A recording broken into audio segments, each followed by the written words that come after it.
And then what would be the best strategy for professional wrestlers to be able to make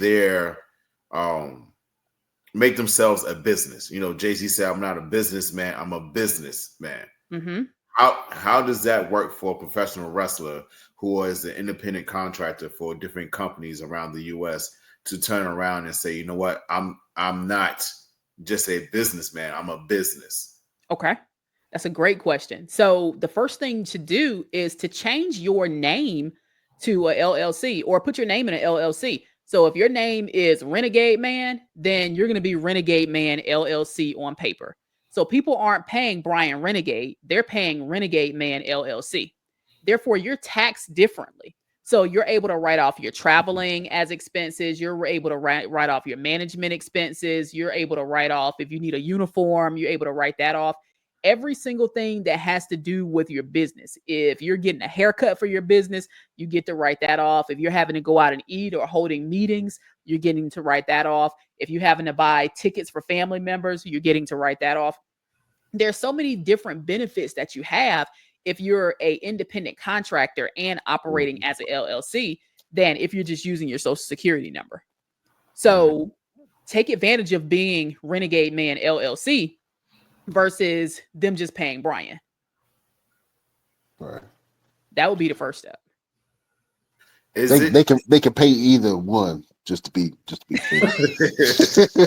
Is it better to go cash, or is it better to have something that's trackable, like a Cash App, PayPal, Venmo, or whatever?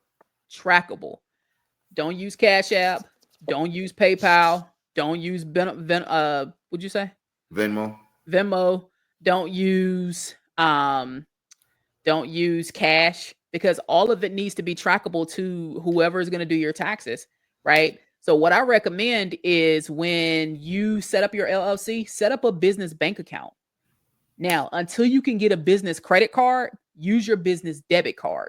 But as soon as you can qualify for a business credit card, and as a matter of fact, when you open up your bank account, if you don't have the credit for a business credit card yet, open up a secured card.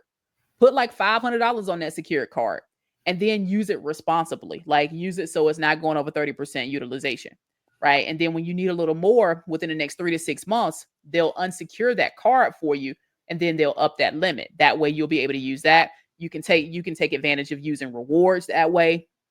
But there's no rewards for using cash.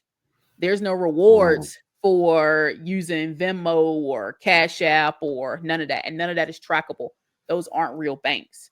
So when you're talking about like saving, getting the most bang for your buck, keep everything that you can on a credit card as long as you can afford the credit card payment.